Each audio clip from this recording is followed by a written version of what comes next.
ধরে দেখেন একটা সরকারি বাথরুম আছে, বাথরুমটার কোনো সংস্কার নাই। খাবারের হোটেলগুলি অনেক অবস্থা খুব খারাপ। কিছু ওষুধপত্র সাথে নিয়ে আসতে হবে।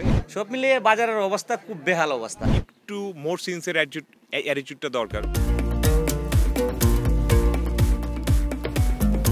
ভ্রমণ করতে কে না পছন্দ করে।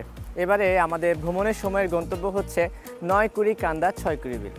কি নামটা শুনে একটু নতুন কিছু মনে হচ্ছে, তাই না? আসলে একদমই নতুন কিছু নয়। মূলত সুনামগঞ্জের টাঙ্গুয়ার হাওরেরই আরেকটি নাম হচ্ছে 9 কুড়ি কান্দা 6 কুড়ি বিল।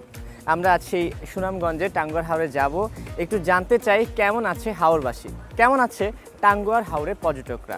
আপনারাও সঙ্গী হন আমাদের।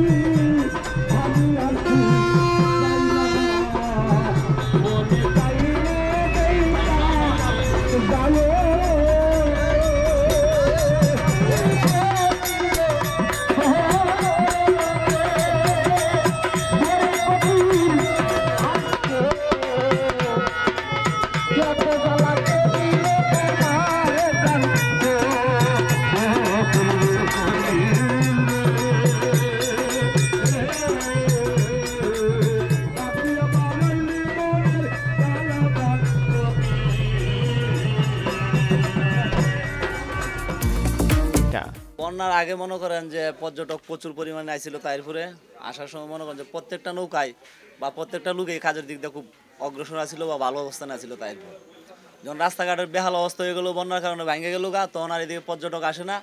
শত শত নৌকা, শত শত কর্মচারী মানেরা, সব মিলিয়ে বাজারের অবস্থা খুব বেহাল অবস্থা। মানে বেচা কিনা একদম নাই করলেই চলে। ধরুন সারাদিনের ভিতরে দেখা গেল আজকে এখন পর্যন্ত বৌনিবাটাই হয় নাই দোকানে। গন্ডার নরসি, এই মাছটার নাম গন্ডার নরসি।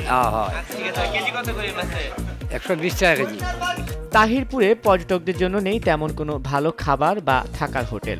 পর্যটন এলাকা হিসেবেও নেই তেমন কোনো সুবিধা। পর্যটক অনেক আসে, গাটলা না থাকাতে খুব কষ্ট করে উঠালামা করে। আমরা আবেদন করি চেয়ারম্যান মেম্বারের কাছে বা বাজার কমিটিও সাহায্য করে, না গাটলা হয় নাই। ইউনো মহোদয় আইনে দেখাইলাম, পরে আপনার এই উপজেলা মহোদয় আইনে দেখাইলাম, কোনো কাজ হয় না।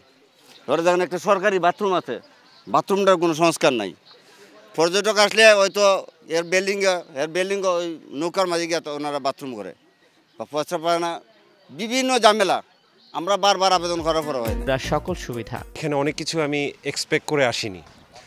আই থিঙ্ক সবার এটাই মনে রাখা উচিত যে যেমন ধরেন এখানে খাবার দাবার একটু অন্যরকম। আপনি যেমন কক্সবাজারে গেলে সি ফুড খেতে চান, এখানে আসলে আপনার খাবারের মেনুটা ওভাবেই চুজ করতে হবে, হয়তোবা সব কিছু পাবেন না।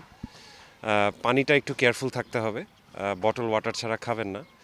কিছু ওষুধপত্র সাথে নিয়ে আসতে হবে। এই জিনিসগুলো সেফটি মেজার মেনে চললেই I think everything is fine. সেফটিটা নিয়ে আমি ওভাবে আসলে ভাবছি না, আর যেহেতু এটা একটা পর্যটন এলাকা হচ্ছে, এখানে যথেষ্ট পরিমাণ সিকিউরিটি আছে, পুলিশ টুলিশ আছে। সো আমি মনে করি এটা আমার জন্য খুব একটা ভয়ের কিছু না। বাট সব জায়গাগুলো যদি একটু সিকিউরিটিগুলো মেনটেন করে, পর্যটনরা মেয়েরা একারাও আসতে পারে, আবার কাপলও আসতে পারে। এখানে স্থানীয় কোনো হোটেল যে মানে হোটেল বা খাবারের হোটেলগুলি অনেক অবস্থা খুব খারাপ, এগুলি ইমপ্রুভমেন্ট দরকার আছে। তো এখানে যদি থাকার জায়গা এবং খাওয়ার সুবিধা যদি আরও ভালো হয়, তাহলে মনে করেন যে এই জায়গায় আরও পর্যটক বাড়বে। আমি এখন যে নৌকাটিতে বসে আছি, এগুলোকে স্থানীয়রা বলেন বজরা নৌকা। আর পর্যটকদের কাছে এগুলো অনেকটা পরিচিত ডাহুক নামে। এই ডাহুকগুলোর একটা বৈশিষ্ট্য হলো, আপনি চাইলে 4 থেকে 5 জনের পরিবার চাইলে খুব সুন্দর করে এখানে থাকতে পারেন। এখানে একটা বলতে গেলে বাসার মতন, যেমন রয়েছে বেড, তেমন রয়েছে ওয়াশরুম, হাইকমার, সব কিছুই। এবং এই বাহনগুলোর আপনি যদি ভাড়া নেন, আপনার খাবার দাবার থেকে সব কিছুই স্থানীয় যার মাধ্যমে নিচ্ছেন বা এই নৌকার যে মালিক তারাই সব কিছু বহন করে। আর সবচেয়ে বেশি মজার বিষয় হচ্ছে যে আপনি এই বাহনগুলোর মাধ্যমে রাত দিন যে কোনো সময় চাইলে টাঙ্গুয়ার হাওরে ঘুরে আসতে পারেন। মূলত টাঙ্গুয়ার হাওরের একটা অংশ, যদি ভুল না করি প্রায় 100 বর্গ কিলোমিটার এলাকা জুড়ে এই টাঙ্গুয়ার হাওরটা অবস্থিত। আর টাঙ্গুয়ার হাওরের পানির আসলে মূল উৎপত্তি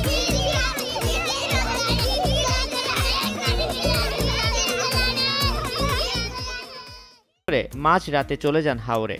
সেখানে বারবিকিউ পার্টি, ফানুস উড়ানো, রাতের প্রাকৃতিক সৌন্দর্য উপভোগ সহ স্থানীয় শিল্পীদের নিয়ে গানের আসরটাও বেশ জমে।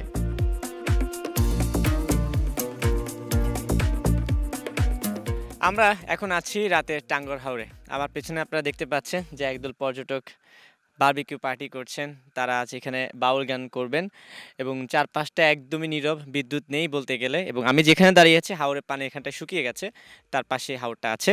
একটু চলুন আমরা দেখি তারা কি করছেন, তারা কিভাবে এই হাওরে রাত্রি উদযাপন করছেন, আমরা সেগুলো একটু দেখবো এবং দেখাবো আপনাদের। এখানে পরিবেশ একটা খুব গুরুত্বপূর্ণ পার্ট, আমরা স্থানীয় লোকের কর্মসংস্থান একটা গুরুত্বপূর্ণ পার্ট। একই সাথে যারা পর্যটক এখানে যারা ঘুরতে আসতেছে তারা কতটুকু কি পাচ্ছে, তো সেটাও একটা গুরুত্বপূর্ণ অংশ। তো আমাদের এই তিনটা জিনিস একটা সমন্বিত পরিকল্পনা দরকার। এগুলো তো অমিত সম্ভাবনার একটা জায়গা, এবং এখানে কিন্তু আসলে রাস্তাঘাট যে সরকার ইচ্ছা করে খারাপ করে রাখছে তা তো না, হয়তো এখানে দুর্যোগপ্রবণ এলাকা, তো আমাদের সেখানে হয়তো একটু মোর সিনসিয়ার অ্যাটিটিউডটা দরকার। স্থানীয় লোকজন তাকে অস্বাভাবিক অতিথিপরায়ণ, আমি অস্বাভাবিক অতিথিপরায়ণ এই জন্য বলি যে আসলেই তারা অস্বাভাবিক অতিথিপরায়ণ। আমার মনে হয় যে পর্যটকদের এই সুবিধাটা নেওয়ার দরকার আছে, এটা খুবই নিরাপদ একটা জায়গা, এবং একই সাথে আসলে পরিবেশগত বৈচিত্র্যের এত সুন্দর সন্নিবেশ এটা হয়তো বাংলাদেশের অন্য কোথাও পাওয়া কঠিন। প্রায় 100 বর্গ কিলোমিটার এলাকা জুড়ে বিস্তৃত টাঙ্গুয়ার হাওর। এটি বাংলাদেশের দ্বিতীয় বৃহত্তম মিঠা পানির জলাভূমি। শুধু বর্ষাকালই নয়, শীতকালেও চাইলে এই সৌন্দর্য উপভোগ করা যায়। সময় ও কাল ভেদে টাঙ্গুয়ার হাওরের প্রাকৃতিক সৌন্দর্য বেশ ভিন্ন, যা আপনাকে সেখানে ফিরে যেতে বাধ্য করবে বারবার। তানভীর হাসান, সময় সংবাদ, টাঙ্গুয়ার হাওর, সুনামগঞ্জ।